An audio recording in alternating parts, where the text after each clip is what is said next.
ये हमने एक ऐसी किट बनाई है जिसको हम as a mobile detector use कर सकते हैं, यानी कहीं भी अगर सेलफोन हमें नहीं यूज़ करना है, यानी सेलफोन प्रोहिबिटेड एरिया में इसको प्लांट कर सकते हैं, और अगर जैसे ही कोई कॉल ओरिजिनेट होती है उस एरिया से तो उसको डिटेक्ट कर लेगा। फॉर एग्जांपल यहाँ आप देख सकते हैं कि अभी ये इसमें जो बजर है और एलईडी है दोनों स्टॉप्ड है, यानी कोई इंडिकेशन नहीं, एलईडी भी ऑफ है यहाँ पे जो इंडिकेटर लगी हुई है। लेकिन जैसे ही कोई कॉल यहाँ से हम कनेक्ट करेंगे,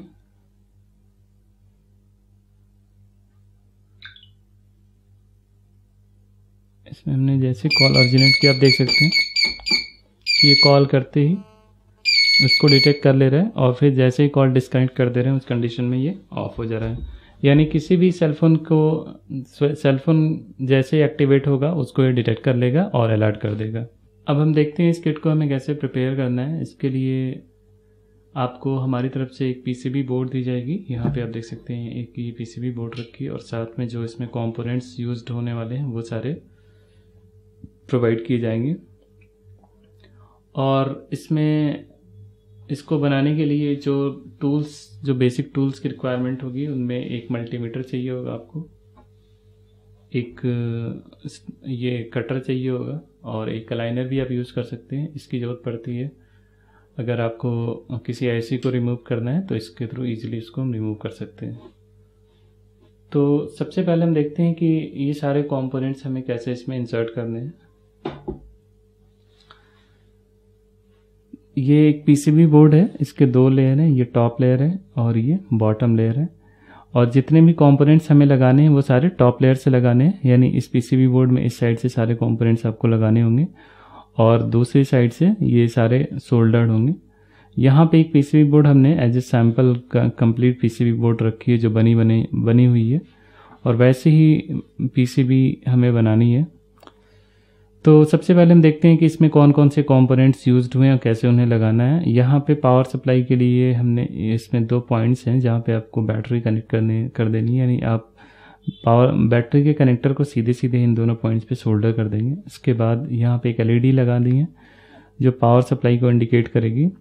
तो पावर सप्लाई की एलईडी लगाते समय उसकी पोलैरिटी का आप ध्यान रखेंगे, उसमें पॉजिटिव या नेगेटिव पिन कौन से हैं वो आपको पता होने चाहिए। फॉर एग्जांपल ये एलईडी के 2 पिन्स होते हैं, ये एनोड होता है, ये कैथोड होता है। तो यहाँ पे आप लगाएंगे अगर, तो एलईडी का जो कैथोड है, जो नेगेटिव पिन है, छोटी वाली जो पिन है वो नीचे की तरफ होनी चाहिए, सॉरी ये ऊपर की तरफ इस डायरेक्शन में रहेगा। यहाँ पे हम लगा लेंगे। इसके बाद यहाँ पे एक रेजिस्टेंस लगाना है सीरीज में एलईडी के साथ, और यहाँ एक बजर हमें लगाना होगा। बजर का जो पॉजिटिव है, इसमें बड़ा वाला लेग जो पॉजिटिव वो नीचे रहेगा, छोटा वाला नेगेटिव ऊपर की तरफ रहेगा। यानी इस बजर को हम इन दोनों पॉइंट्स पे लगा लेंगे। इसके अलावा यहाँ पे जो 2 कैपेसिटर्स लगे हैं जिनकी पोलैरिटी को हमें ध्यान में रखना है। कैपेसिटर लगाते समय आप देख लेंगे कि उसमें पॉजिटिव पिन कौन सा है और नेगेटिव पिन कौन सा है। इसमें जो बड़ा वाला लेग है वो पॉजिटिव है, छोटा वाला नेगेटिव है। तो इस कैपेसिटर में आप देख सकते हैं ये वाला नेगेटिव साइड है, तो इसको हमें इसी डायरेक्शन में, यानी पॉजिटिव ऊपर नेगेटिव नीचे की तरफ लगाना है, और इस वाले में भी पॉजिटिव ऊपर और नेगेटिव नीचे साइड में लगाना है। यहाँ पे अभी आप देख सकते हैं कि जो स्ट्रिप बनी है वो नेगेटिव साइड में दोनों में बनी है। और ये ट्रांजिस्टर है, ट्रांजिस्टर को लगाते समय इसको हमें ध्यान में रखना है कि इसका फेस जो है जो ट्रांजिस्टर का वो फ्लैट सरफेस किस डायरेक्शन में रहेगा, तो उसको हमें यहीं लगाना है। ये फ्लैट सरफेस आप देख सकते हैं, ये इसका फेस इस तरफ होना चाहिए। और इसमें जो बाकी कंपोनेंट्स हैं, यहाँ पे 2 बेस लगे हैं, बेस के ऊपर 2 आईसीज लगी हैं। तो जब भी आप कोई भी आईसी लगाते हैं तो पहले उसका बेस हमें लगाना होता है। यानी ये एक बेस हमने लगाया और एक बेस यहाँ लगाया, उसके ऊपर ये 2 आईसीज हैं जिनको हमें माउंट कर लेने हैं। तो इन आईसीज को माउंट करते समय आप ध्यान रखेंगे इनकी जो नॉच होती है आईसी की, यानी जो कट बना होता है आईसी में, वो इस तरफ रहेगा और इस आईसी का भी कट इसी तरफ रहेगा। ये दोनों हमें उसी डायरेक्शन में लगाने हैं। तो इस तरह से सारे कंपोनेंट्स लगा के उनकी हम सोल्डरिंग कर लेंगे। सोल्डरिंग करने के बाद आप इसको एक बार टेस्ट कर लेंगे, जो एक्स्ट्रा पिन से उनको हम कट कर लेंगे। इसके बाद उनकी टेस्टिंग करेंगे।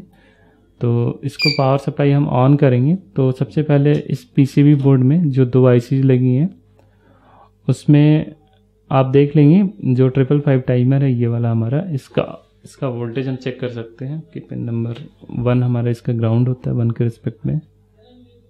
इस पिन का वोल्टेज यानी जो इनपुट सप्लाई हमने दी है वो उतनी आनी चाहिए 9 वोल्ट, क्योंकि 9 वोल्ट की बैटरी हमने लगा रखी है। तो ये पावर सप्लाई अगर सही है तो ये हमारा बोर्ड प्रॉपरली ऑपरेट होगा।